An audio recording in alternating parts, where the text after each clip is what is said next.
it's Kevin from RogueDeckBuilder.com, here with episode 3 of the Rogue Market. This is January's episode, part 2.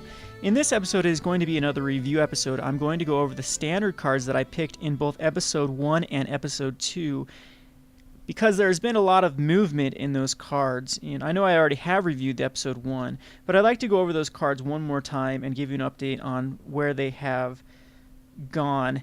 Back in episode 1, I predicted Thundermaw Hellkite at $18 would go up, and in episode 2 it was at $30. Well, I just checked Thundermaw Hellkite today, January 6th, and it is $45 sold out on Star City Games. And this even surprises me, as Thundermaw Hellkite is usually only a 2 or a 3 of in most decks. I know it is a very powerful card and a very popular card, but often when it's only a 2 or a 3 of, you don't see cards hitting this $45 barrier. Like you see Bonfire hit the $50 barrier, but it was basically a 4 of in, I would say, the number 2 and number 3 most popular decks at the time, which was Black Red Zombies and Nyapod. So anyway, we have Thundermaw that is coming close to hitting that $50 barrier that we haven't seen a Mythic hit in a long time. So there are a couple of reasons for that, one being that Thundermaw Hellkite is in a very unpopular set of M13 that wasn't opened as much as M12 or M11 because it doesn't have the Primal Titans or a lot of other incredibly powerful cards in this set. We're also seeing Sublime Archangel at $35, which is very, very surprising to me, as Sublime Archangel is pretty much a vulnerable card in this format. It dies to Searing Spear, which is everywhere. It dies to Ultimate Price, which is everywhere. And I guess it does dodge Abrupt Decay, but Abrupt Decay in Standard actually isn't that popular. So it's very surprising that Sublime Archangel's at $35. But back to Thundermaw, that is one of the reasons that I think that it is at $45 now, is just the M13 was kind of a miss on this as far as Wizards being able to sell it as they were able to sell the M12 and M11.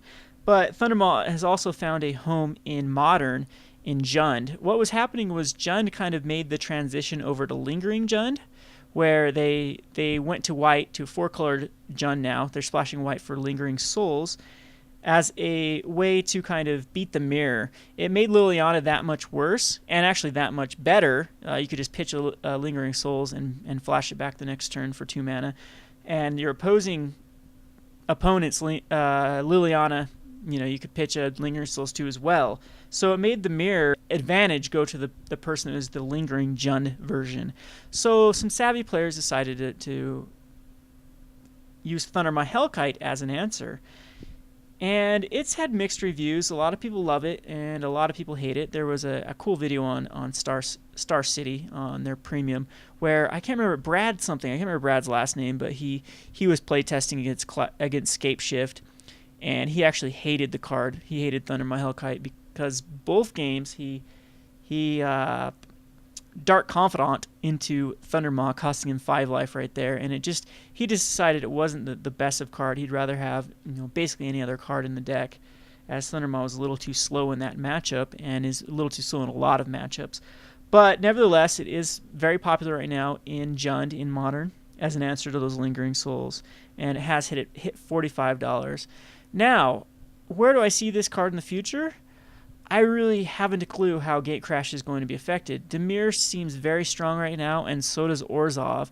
Gruul, we're only about 67 cards, I believe, spoiled into the set, and Gruul's looking kind of weak so far. And same with Boros. I haven't been too impressed with Boros.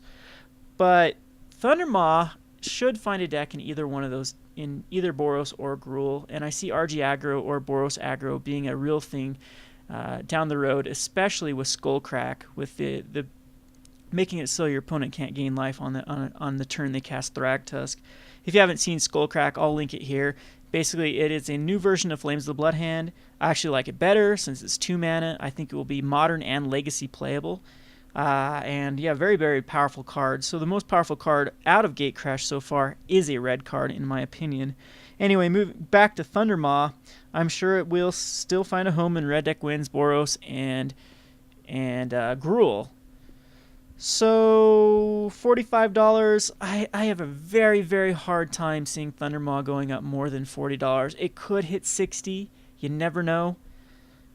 But 45, I would sell right now or hold on to them. I wouldn't pick up any more. Because back to my other video as well, if you invest a lot into Thundermaw Hellkite, say you invest the $45 in it, and it goes up to 60, that is a $15 increase, but percentage-wise, that's not that great of an increase compared to say you invested in Champion the Parish and Boros Humans goes nuts and that becomes a $12 card, doubling in price. So you invested $48, 8 copies of Champion the Parish, and you double your money there rather than just gaining $15 from the Thundermaw Hellkite. So there are a lot of, I'm not suggesting, don't I'm just using Champion the Parish as an example here. I actually don't think Boros Humans is going to be a real thing, so don't invest in Champion the Parish. I don't think it's a great investment. Anyway, that's just my, if you go back to my modern video, that's the same thing I say about Verdant Catacomb. I'd rather invest in the Inkmoth Nexuses than I would in the Verdant Catacombs. Anywho, so that's my prediction for Thundermaw. It's probably could go up to 50, 60, but it's very risky. So if you want to just cash out right now, I wouldn't blame you for wanting to cash out. I might cash out my playset of Thundermaws, other than I do use them in a bunch of my decks that I run. I am kind of a mid-range aggro player, and I need my Thundermaws. Anyway, moving on to the number 2 card, which is Garruk Primal Hunter. At the time of my prediction, it was $8. Then it was $10. This morning I checked Star City Games. Oh, $10 at the episode 2 review. This morning when I checked Star City Games, it was $20, sold out again. $20 of both versions of Garruk Primal Hunter sold out. Again, he's a very popular card in Bant, popular card in Jund. Sees play in a lot of fringe decks. Very powerful card. I really like him. Do I think he's going to go up past 20? I highly doubt it. Most of those decks that he's in, he's a 2 or 3, and he was printed in M12, which is a very highly opened set for the Titans. A lot of people are chasing those Primeval Titans. So Garruk Primal Hunter at 20, I say cash out. If you're not using them, I say cash out at 20. I think this is going to be the ceiling for it. So we made a good profit from 8 to 12. I picked up a playset when I made that prediction, and I'm very happy to trade off my copies now. Moving on to number 3, which was Hellrider. Hellrider was at $2 to $3 when I made the prediction back in episode 1. It went up to $8 by episode 2. It is now sold out at $12. And this is what I actually haven't checked this morning. It could have gone up. I don't know if Hellrider went up from there. But it's $12 sold out on Star City. Very powerful card in Red Deck Wins, which is a very, very powerful, or very, very popular deck. Same with Rakdos Aggro. People even put it in the Zombies version of Red-Black Zombies, and even in the 3-colored Zombies list as well. I do see Hellrider. Very powerful card. I don't see it going down from 12. It might have hit its ceiling because rares are hard. It's very hard for rares to get over $12 unless they have some eternal playability. And right now, I haven't seen Hellrider in either Legacy or Modern, and I don't see it in something even like Commander. So it is just Standard that is driving that price up in the popularity of those decks that I mentioned. $12, I could see it going up to 15. If it goes up to 15, I do recommend selling. I did ditch off 3 copies. I had 7 copies of Hellrider. I did ditch off 3 of them. I traded them for, guess what? Fastlands and Inkmoth Nexuses from good old Scars and Mirrodin block. So I think those will be more stable in the long run. I am speculating big time on Modern becoming a real deal. It is Magic the Gathering Online. It is going crazy. Those 2-man queues are popping up a lot quicker than the 2-man standard queues. So Modern is a great format to invest in my opinion, right now, especially those Zendikar and Scars cards. On to number 4, which is Sorin, Lord of Innistrad. At the time of my prediction, it was $18 in episode 1. It went up to $25, and last time I checked, it is still sitting at $25. I still say sell, sell, sell, sell, sell. I'll have to check on the date. I'll link it here. When Sorin versus T-Balt is released. And I do believe it is going to be Sorin, Lord of the Innistrad that is released, and the deck alone is only $20. So, and it's a foil version, so there's no justification for holding on to those Sorins when you could sell them right now, wait a couple months, and buy a whole deck for less money than what Sorin's worth right now. Yes, Orzhov is going to be awesome. So if you need them for your pre-release, your standard right off the bat in February, yeah, you're going to have to hold on to your Sorins, depending on what that date is. Once again, I'll check on it for you. And otherwise, I say get rid of Sorins. I got rid of 2 copies. I had a playset. I got rid of 2 copies. Held on my 2 because I do use 2 in my Boros token deck. And that is the deck that I run at F&M usually, because it's a very fun deck, and I like to see the expression of my opponent's face when I burn at the stake them, when they think they've won the game. Anyway, my love for burn at the stake knows no bounds. We'll go on to number 5, which was Sphinx's Revelation. At the time that Episode 1, that I picked this card, the only Return to Ravnica card that I said pick up, it was $6. Now it is $20. And then it was $20 episode 2, and now it is again sold out on Star City at $25. This card could definitely hit the $50 barrier that you saw Bonfire. It is played in every format right now.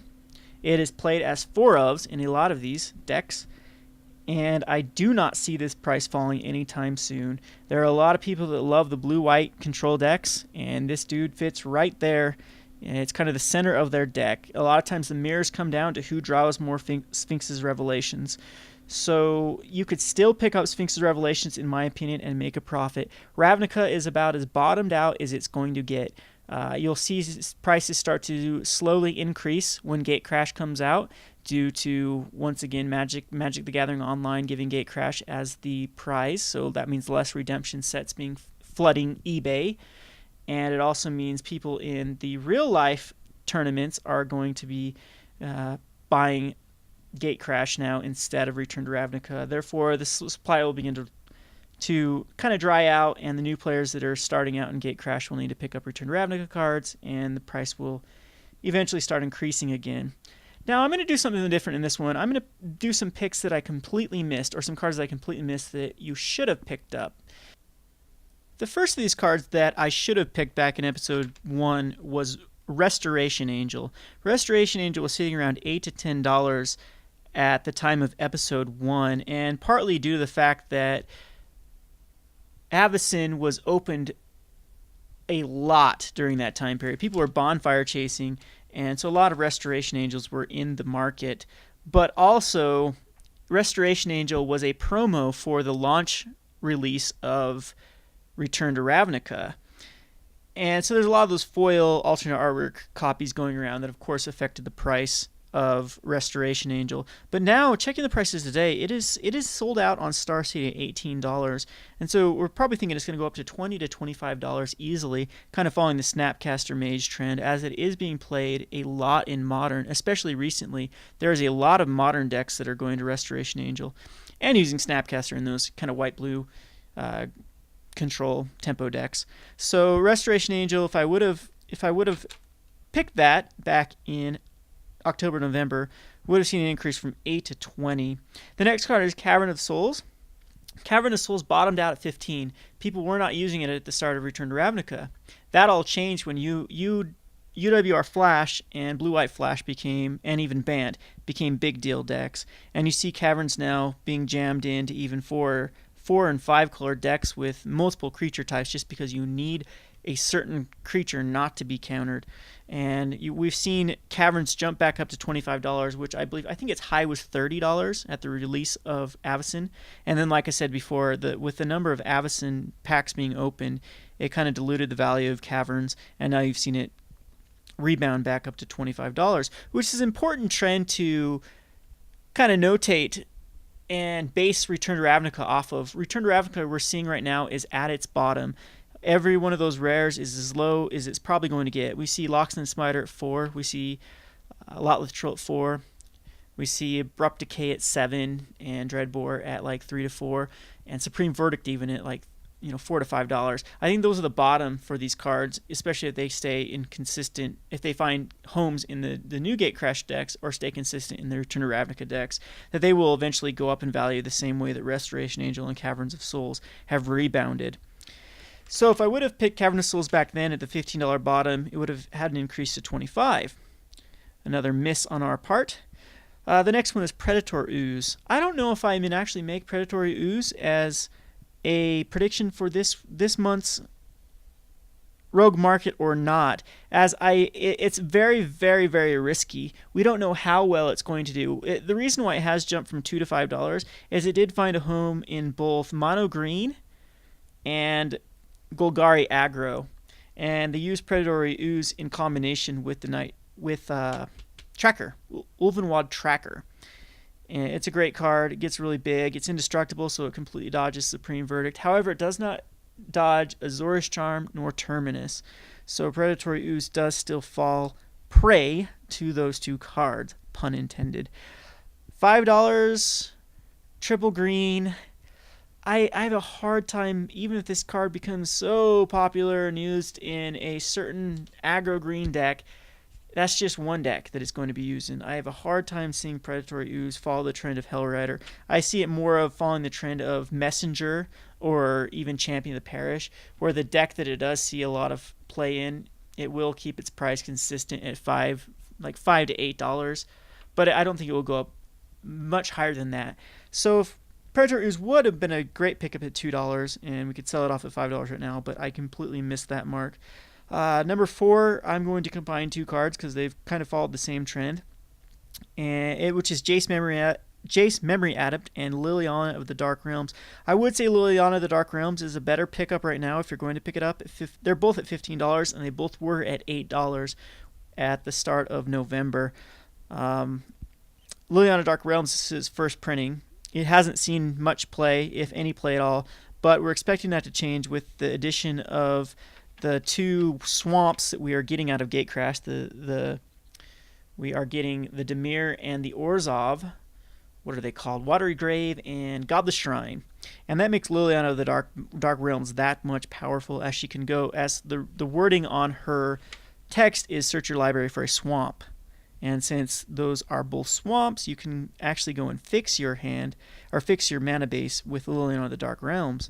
And it has very good synergy with Mutilate. Another card that you could see a huge spike increase is Mutilate if it finds a home. Jace Memory Adept has seen a lot of play in Bant and UW Flash sideboards. They bring it in the mirrors, and that is their win condition. They just mill the other person out.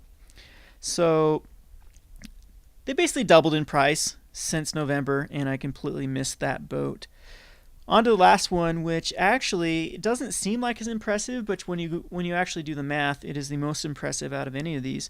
It was Rhox Faithmender. Rhox Faithmender was a bulk rare. It was 50 cents. You could find it in the 50-cent bin anywhere. And once it found a home in Bant and a few other decks, Rhox Faithmender went from 50 cents to $4. Do I think it is going to stay at $4?